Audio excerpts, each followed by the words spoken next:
Managerial economics practically use that theories and principles of economics. So it is concerned with the applications of theories and principles of economics. Next is economics discusses about general problems, but managerial economics always discusses about individual problems. So this is the basic difference between economics and managerial economics. Now next is scope of managerial economics. Managerial economics is very uh, broad scope in management or in business enterprises because it deals with micro theories and principles. That's why in this managerial economics, we study about demand analysis and forecasting, manage how capital can be managed for an business enterprises, analysis of business environment, pricing decisions while we decide the price of a product. That managerial economics is very beneficial because it studies about, it tells us about the different ways through which we can decide the price of a product. And policies and practices also, study of allied disciplines and selection of products or the services to be produced. It is related with the selection of product, what type of product we should produce and in what quantity, like central problems like what to produce, how to produce and for whom to produce, uh, which arises due to scarcity of resources. Resources are always available in limited quantity. Like we have only four main factors of production, like land, labor, capital, entrepreneur, and we have to produce lots of commodities, lots of products with the help of these limited resources. So, how we use these limited resources to fulfill unlimited wants. So, managerial economics tells us the way to select the product or services which a producer is willing to produce. Next is selection of location for which the production will be made. So in these aspects, if we want to study about all these things, then managerial economics is very beneficial or very it's a lots of significance in these analysis or in these theories. Next is how is managerial economics useful? You know that managerial economics evaluate choices in between of it gives us different alternatives so that we can fulfill our unlimited wants. It identifies the way to efficiently achieve the goal, and it specify the pricing and production strategies.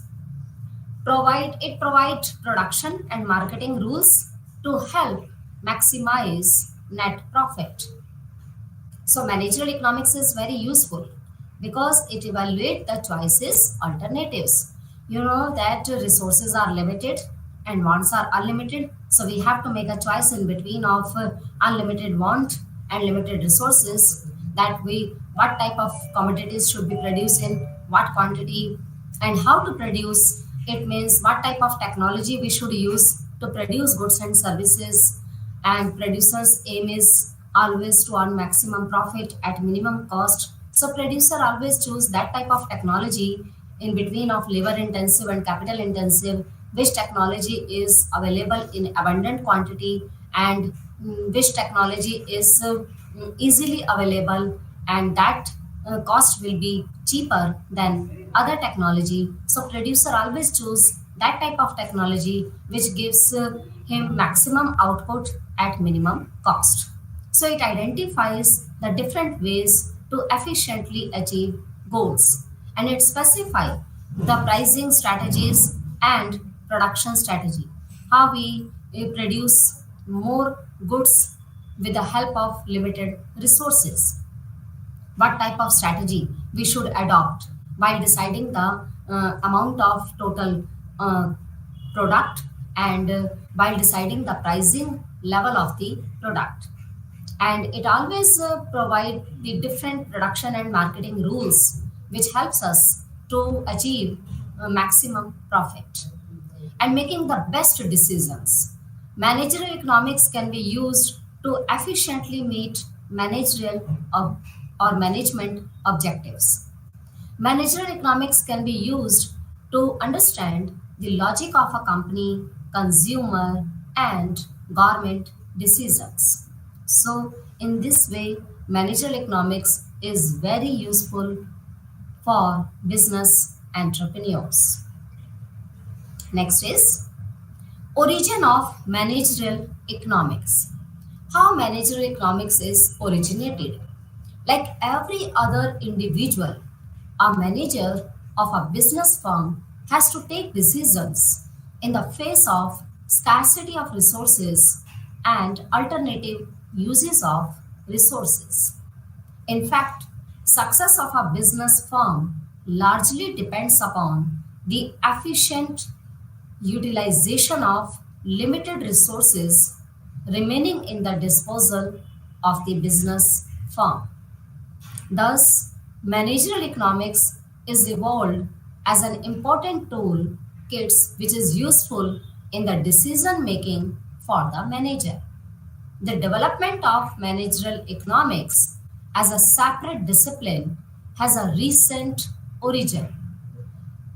Joel Dean's book Managerial Economics, published in 1951, and it's taken as the pioneer in this discipline. Due to wide recognition of the uses of economic theories in the decision making of the business, this subject is rich in literature in these days. So, in this way, this managerial economics originated because it provides us very important toolkits while deciding the product strategy and while deciding the pricing strategy of the firm.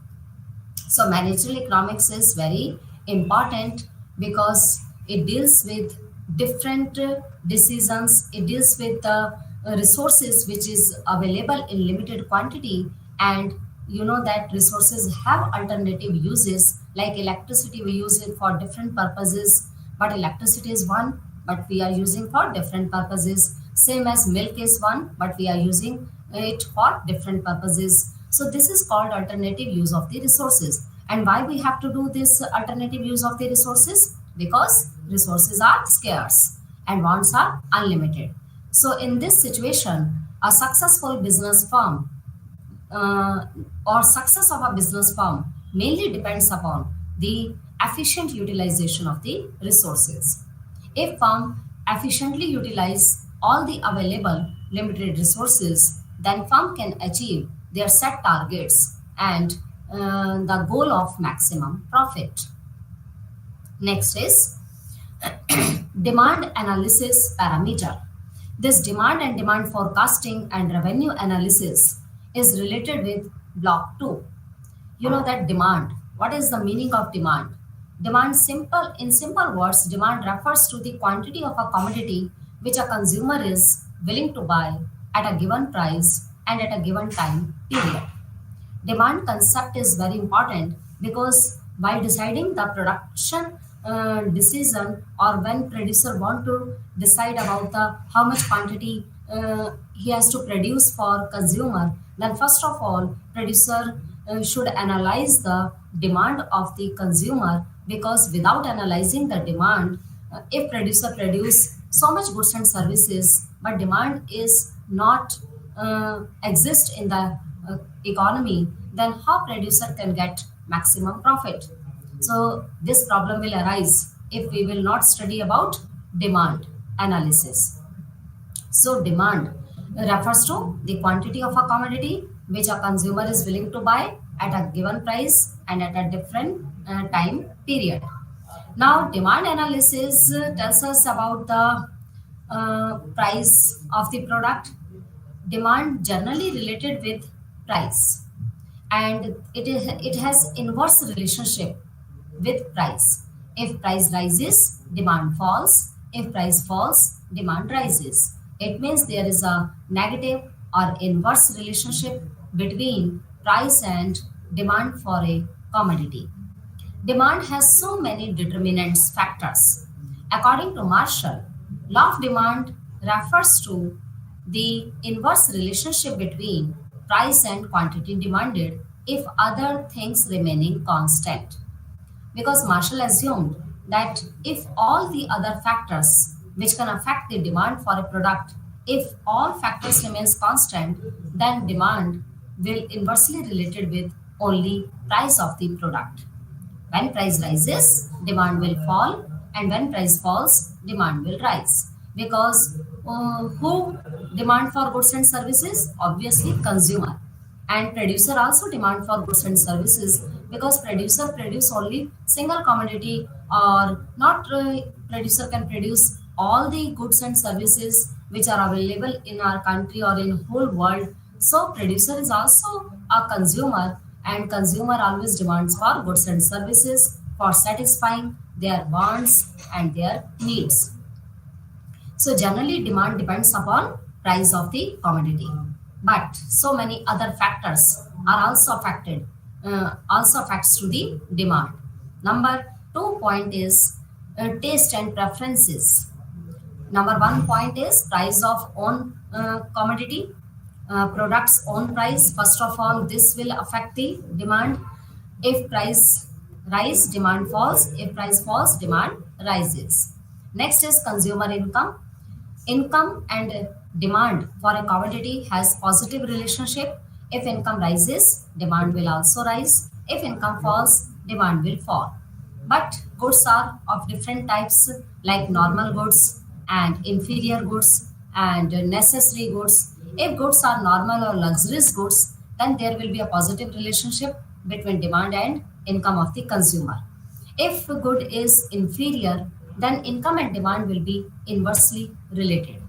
And if good is necessary, then there will be no relationship with income of the consumer. Either income rise or fall, demand will remain same for necessary products. Third point is price of related goods. Related goods are basically of two types. One is substitute good and other is complementary good.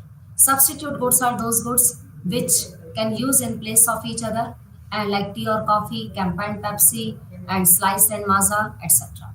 And complementary goods are those goods which always use together, like car and petrol, and pen and ink, and needle and thread, and you can give so many examples like mobile and SIM card and charger, etc. So price of related goods also affects the demand for a commodity. If price of tea rises, then demand for coffee will rise. And in case of substitute goods, and in case of complementary goods, if price of car rises, then demand for petrol will fall. Because if price of car rises, then people will not buy car. Then why they demand for petrol? So next point is taste. Demand depends upon taste and preferences of the consumer. If our taste and preferences are favorable towards the product, then demand will happen. And if we don't have any taste and preferences towards the product, then demand will not happen and demand will not occur. Next is expectation. Expectation also affects the demand of a product. If we expect that price will rise in future, then we will demand more in present and less in future, because you know that there is an inverse relationship between price and demand. And if we expect that price will fall in future, then we will to demand more in future and less in present. Next is consumer volume. Consumer volume is number of consumers. If number of consumers in our country is more, then demand will be more. And if number of consumers are less, then demand will also be in less quantity. So all these factors affects the demand for a commodity. Next is significance of demand to firms. Why a firm needs to study about the demand concept? It has lots of significance. Number one is sales forecasting, because sale based on demand for a product. While while forecasting the demand, Without forecasting the demand, we can't predict about the total sale of the firm. So sale forecasting, it is the basis for the sales of the firm. And pricing decisions also depends upon the demand theory. The firm can charge the price of its product. Marketing decisions, aggressive salesmanship, advertisement to boost up demand. Firm can choose different marketing decisions to boost up or to increase their demand for a product. Next is production decisions, how much to produce. This decision also depends upon the demand analysis. Without forecasting the demand and without analyzing the demand, a firm can't get the knowledge about how much to produce. Next is financial decisions, budgeting and managing the finance of the firm. It depends on the sales revenue earned. So financial decisions also based on demand analysis theory.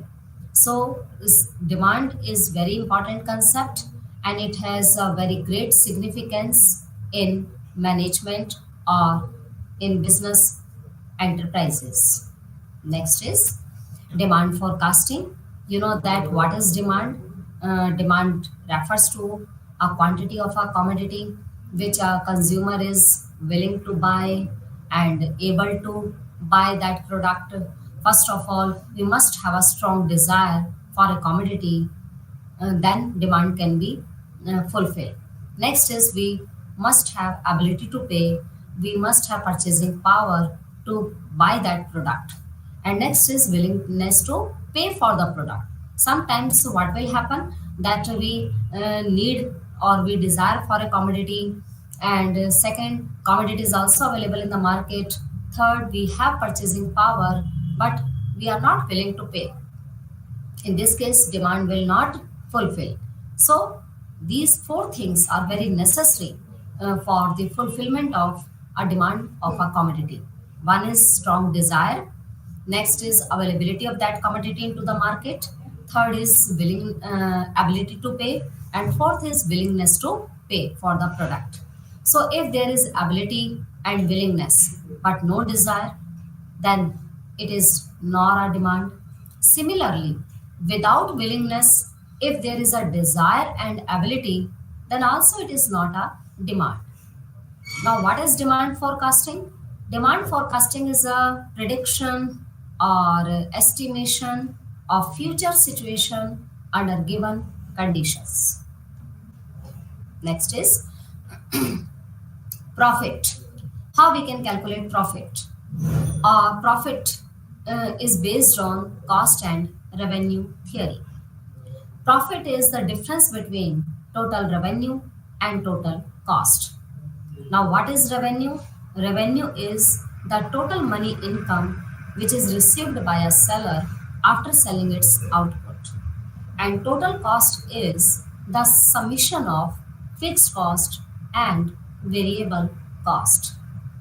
And total cost can never be zero because fixed cost can never be zero while you are producing any commodity or not.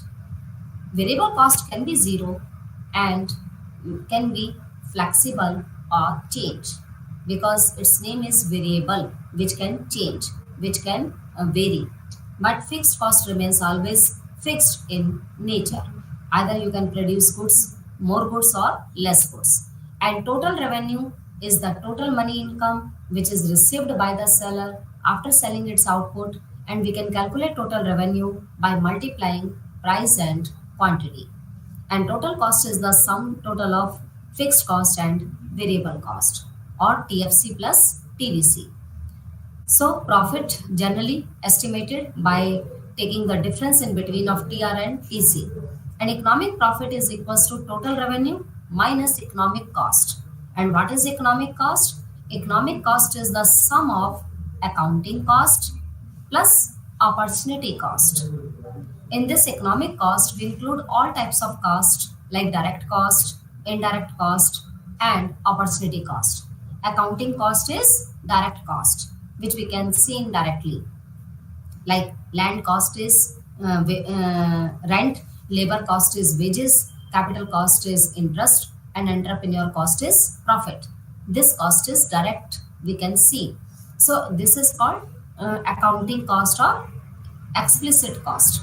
And implicit cost is that cost which we can't see, but that cost exists while producing a commodity. That is implicit cost. And opportunity cost is the next best alternative which we have to forego for getting one opportunity. Accounting cost is equals to explicit cost. And you know that explicit cost is direct cost which you can pay directly to the each and every factor of production while using the production process. Next is average revenue, marginal revenue, and elasticity of demand. You know that demand curve is always downward sloping curve, and average revenue and marginal revenue curve may be downward sloping curve, and it may be horizontal curve. Depends upon the nature of the market. If market is perfect competition, then ARMR curve will be horizontal line, and if there is a monopoly market or monopolistic competition market, then ARMR curve will be downward sloping curve. TR curve generally start from the origin. TR in the beginning always increases, then TR remains maximum or constant. After that TR start falling. So TR curve is reverse U-shaped curve which shows about that in the beginning TR will increase, after that TR will be maximum, and at last TR will start falling. And here this is the demand curve. Demand curve is known as AR curve. You know that according to the point elasticity method, we can show elasticity of demand which can vary or which can lie in between of 0 and infinity. At the center point like R, elasticity of demand will be equals to 1. And above this center, elasticity of demand will be greater than 1. And below the center, elasticity of demand will be less than 1. And at this point on x-axis, demand will be 0, and on y-axis, that point is showing that demand is infinity. And MR curve always lies below the AR curve because MR can be 0, can be negative, but where TR is maximum, MR will be 0. When TR is start falling, then MR will become negative. But AR can never be 0, can never be negative, because AR is equivalent to price. And you know that price can never be 0. That's why AR can never be 0, because AR is equals to price. And how AR is calculated? By dividing TR to Q. If TR, total revenue, is divided by quantity, then AR can be calculated. And MR is the net change in total revenue. MR can be estimated by using this formula like TRN minus TRN minus 1 or delta TR upon delta Q. This is the formula of AR and MR. MR is always calculating by taking the difference of total revenue. TRN minus 1 or delta TR upon delta Q. And average revenue is always equals to price because AR is estimated by dividing TR to Q. And how TR is calculated? P into Q. So P into Q divided by Q, Q cancel, then AR will be equals to price. So we can say that average revenue is always equals to price. And this is the nature of these curves, AR, MR, and elasticity of demand, where elasticity of demand is equals to 1. At that point, MR will be 0 and TR will be maximum. Next is profit maximizing level of output. How profit can be maximized? You know that profit is the difference between total revenue and total cost. And quantity is given like 10, 20, 30, 40, 50, and 60. And TR is given like 90, 160, 210, 240, 250, 240. TR in the beginning is increasing, after that TR is maximum, and at last TR start falling.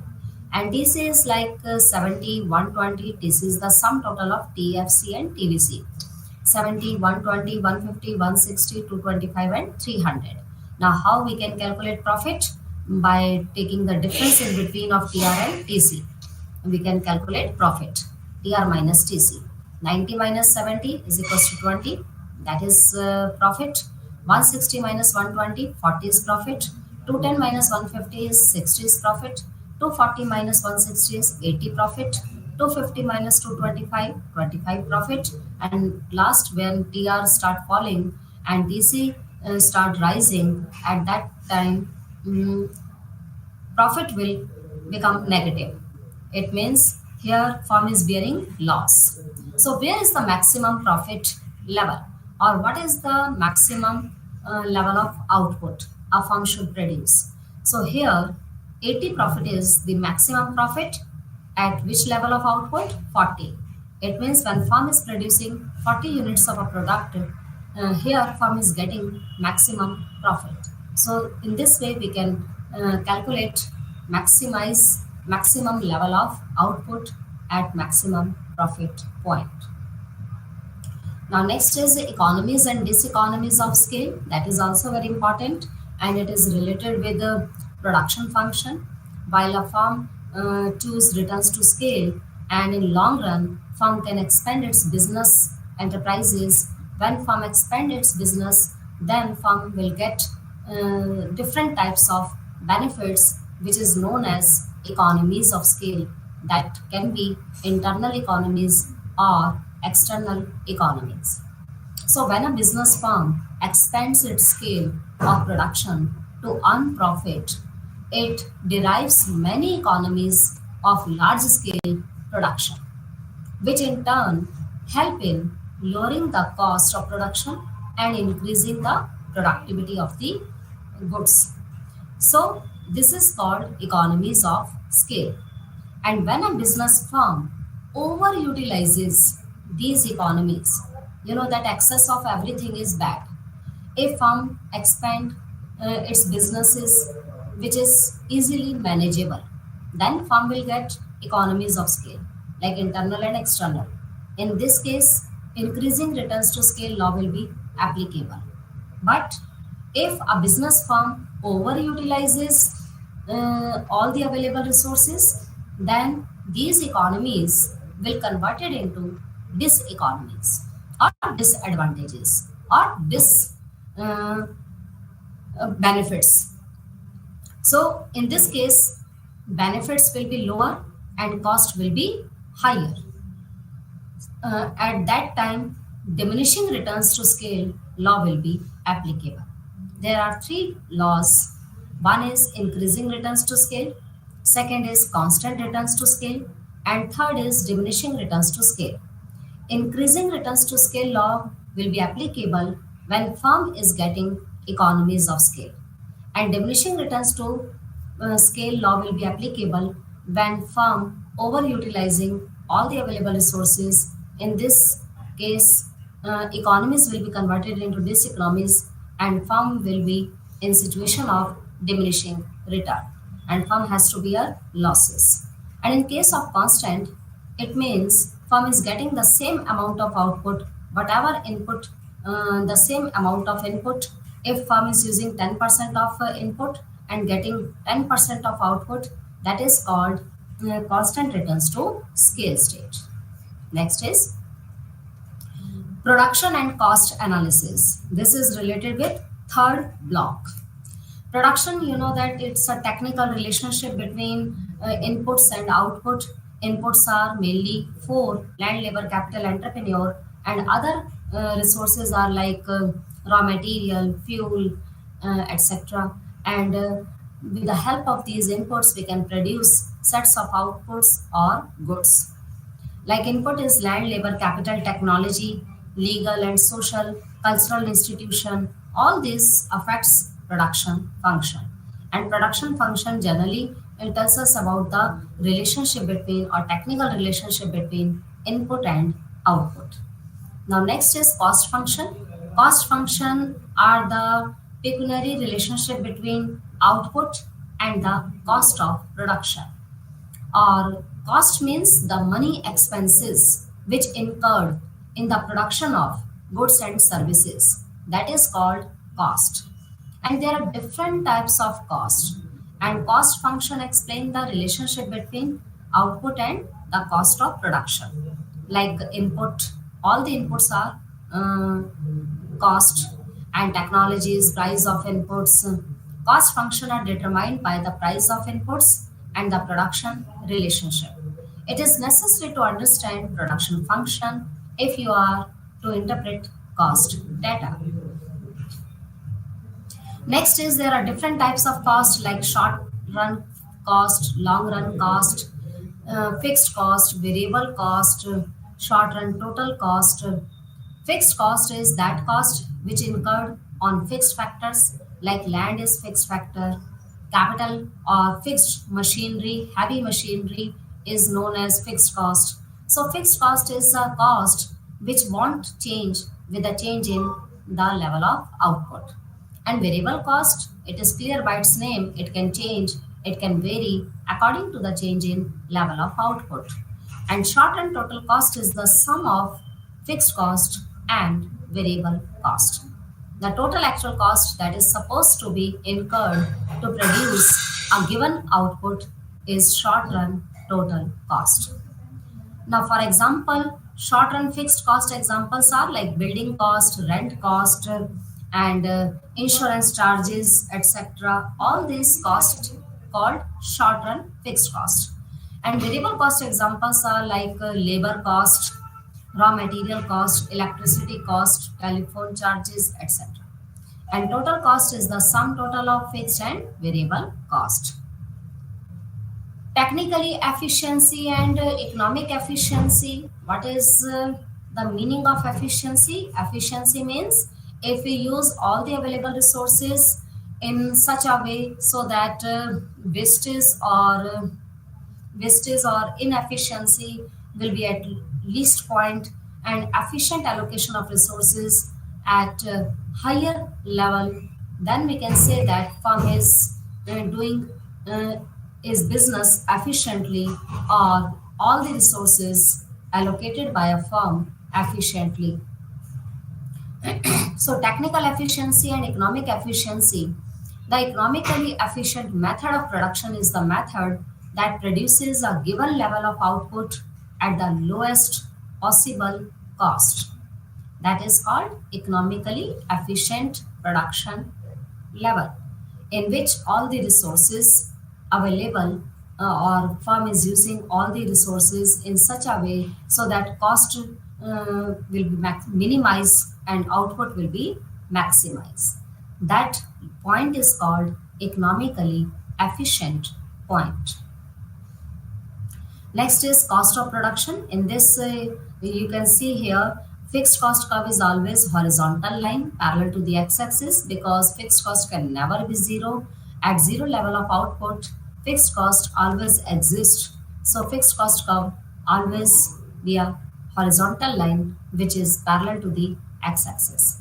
And TFC curve is horizontal line. TC curve always start from the point of TFC, and average TVC, total variable cost, always start from the origin, and it can change according to the change in level of output. And total cost always lies above the TVC and TFC, because TC is the sum total of TFC and TVC. And AC is the average cost. Average cost is the per unit cost of output. AC is also the sum of average fixed cost and average variable cost. AFC can be estimated by dividing TFC to Q, and ABC can be estimated by dividing TVC to Q. AFC is equals to TFC divided by Q, and ABC is equals to TVC divided by Q. A means average. Average means per unit cost. If we are giving the definition of AC, that is the per unit cost of output. And if we are giving the definition of AFC, then it is the per unit cost of fixed factors which incurred in the production of goods and services. And ABC is the per unit cost of variable factors which incurred in the production of goods and services. Next is making long run production decisions. To make their long run decisions, firm look at cost of various inputs and the various production technologies available for combining these inputs, and then decides which combination offers the lowest cost and maximum profit. So, long run production decision based on the input cost and the output which we get by using these inputs. So to make their long run decisions, firm look at the cost of various inputs and the various production technologies which is available for combining these inputs, and then we can decide which combination is best for our business enterprises, and which obviously a producer always choose that combination in which cost will be minimum and output will be maximum. Next is pricing decisions. This pricing decision is in block 4. Pricing decisions mainly deals with how a firm can choose the price of the product and what strategy a firm should use while deciding the price level of the product. So pricing decisions is the main objective of organizational and marketing objectives. Pricing objectives also related with pricing decisions. Cost, cost. While deciding price, we must have to understand how much cost incurred in the production of goods and services. Then we can set the good price of that product so that firm can get maximum profit at minimum cost, and other marketing mix variable. And there are different channels like channel member expectation and customers interpretation while deciding the price of the product. Customers interpretation and responses must be understand, and members what the organizational member and channel member expect the price of the product, and how much competition exists in the economy. If there is a lot of competition exists in the economy, then we should choose least price so that we can attract more and more consumers. Then our sale will rise, and to increase sale of the product, we can maximize the revenue and cost can be minimized. And legal and regulatory issues are also related with pricing decisions. Next is market and demand factors affecting pricing decisions. You know that there are different forms of market which exist in an economy. Number one is pure competition or perfect competition, in which very large number of buyers and sellers exist in an economy, and all the sellers produces homogeneous product. When product is homogeneous, then price will also remain uniform or same. And in this case, price firm is not price maker. Firm is always price taker. Under perfect competition, price is determined by the industry's demand curve and supply curve intersection, where both curve intersect each other. Equilibrium price is determined, and that price is taken over by these firms. That's why under perfect competition market, average revenue and marginal revenue curve remains always horizontal or parallel to the x-axis, because price remains always uniform or same. So in pure competition, many buyers and sellers who have little effect on the price and who have very less contribution in total amount of output. So they can't influence the market price and the market supply of the product, because each individual seller has very less contribution in total output.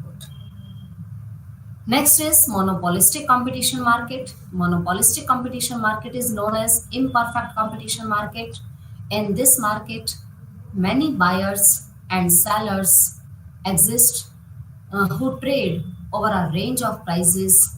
In this monopolistic competition market, uh, many buyers and sellers produces heterogeneous product or differentiated product because the purpose of the product will remain almost same, but they can make the difference in their products to change their packing, their material or ingredients or input they are using, or like different types of soaps are available, bathing soaps are available in the market. The purpose of bathing soap is same, but many of the seller are producing uh, heterogeneous product. They are differentiating their product by changing the size, quality, packing, design, and normally there is non-price competition exists in this market because each and every seller want to attract more and more customer so that price almost remains same in this market, but firm provide different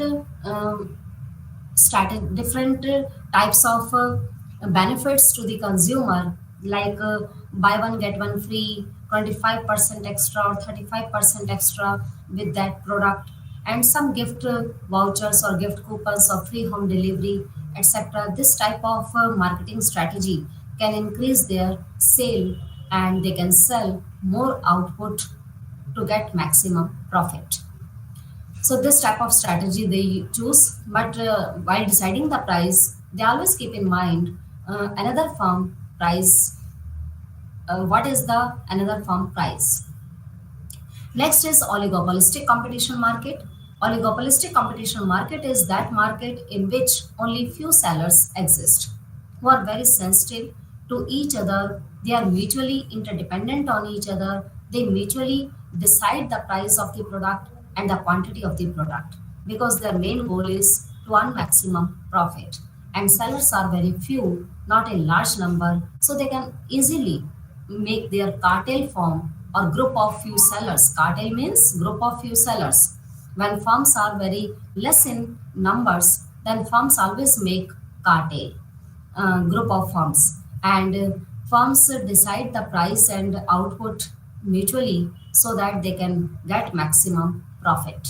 So in oligopoly market, like automobile industry, cement industry, and cold drinks or soft drinks industry, and petroleum countries like OPEC, all these are the examples of oligopolistic competition market. They always make a cartel to get maximum profit. So in this oligopolistic competition market, only few sellers who are sensitive to each other's pricing and marketing strategies. They may be corporate and may not be corporate. If they cooperate to each other, then they can get maximum profit. If they compete with each other, they can or cutthroat competition they follow, then they will minimize their profit. Next is pure monopoly. Pure monopoly is a market in which only single seller exists. Buyers may be in large number, but seller will remain only one. And seller is the price maker, and seller can choose differentiating pricing strategies. Seller can charge differentiated price from the different consumers or discrete. When producer charge different prices from the different consumers for the same product, that is known as discriminating monopoly market. And discrimination regarding price a firm can choose because there is no competition with other firms, only single seller exists in the market. Whatever price seller will decide, consumer will have to pay that price. So in this market, in long run, producer or seller always gets maximum or abnormal profit in long run. But in case of competition market in which free entry and free exist available, that market will earn only normal profit in long run. Monopolistic competition, in this there are lots of firms or sellers exist in this market, so firm always earn normal profit in long run. Oligopolistic market always maximize their profit because it has one main feature like barriers of entry and exit That's why only few sellers exist in this market. So in this market, seller also gets maximum profit. Next is pricing. Next is pricing is the process whereby a business firm sets the price at which it will sell its product and services and may be part of the business's marketing plan. In setting price, the business will take into account the price at which it could acquire the goods, the manufacturing cost, the marketplace, competition, market conditions, brand, and quality of the product. So pricing decision based on all these factors which affects the price of the product. And a producer or manufacturer always keep in mind while deciding the price of the product, how much cost involved in producing that commodity, and the brand of the product, quality of the product, market condition, competition, marketplace, manufacturing cost. All these things should keep in mind while deciding the price of the product. Next is factors affecting pricing decisions. There are mainly two factors which affects the pricing decision. One is internal factor and other is external factor. Internal factor means like marketing objective. What is marketing objective? Marketing mix strategy. What type of marketing mix strategy is available? Uh, how much cost incurred in the production of goods and services, and organizational considerations also included in internal factors which affects the pricing decisions. And external factors like nature of the market and demand, competition, other environmental factors like economy, resellers, government, etc. All these are included in external factors which affects pricing decisions. Now next is conclusion. Now we can conclude from today's session that managerial economics is an object of study. At the same time, we have tried to link the academic content to practical issue. Now you know that managerial economics is a branch of economics which deals with microeconomic theories, principles, and different aspects. And here, uh, in your managerial economics paper, you have total four blocks, which we explained in previous sessions. In today's session, I have explained all the blocks in brief form that in managerial economics you must have to understand about theory of demand, theory of supply, demand forecasting, elasticity of demand, elasticity of supply, revenue analysis, cost analysis, where cost and revenue both are equal. That point is called break even point, means no profit, no loss. Break even point we can always determine with the help of TR and TC. TR curve is always, generally in case of perfect competition market, it's a 45-degree line, and TC curve always start from the y-axis where TC and TR curve intersect each other. That point is known as break-even point. So, firm should always understand all the aspects of the economic theories, disciplines, and principles while taking the business decisions. And there could be much of the gain from undertaking study of mathematics, operational research, and the whole host of approach that is the part of managerial economics. So managerial economics studies about elasticity, because elasticity, if a commodity demand is inelastic, then producer can charge higher prices. Elastic demand means demand can change according to the change in price. And inelastic demand means when demand can't change due to change in price. So producer always can charge higher prices when demand is inelastic. So, in today's session, we have discussed all the blocks in brief form, and I hope that you understand this managerial economics paper. Thank you.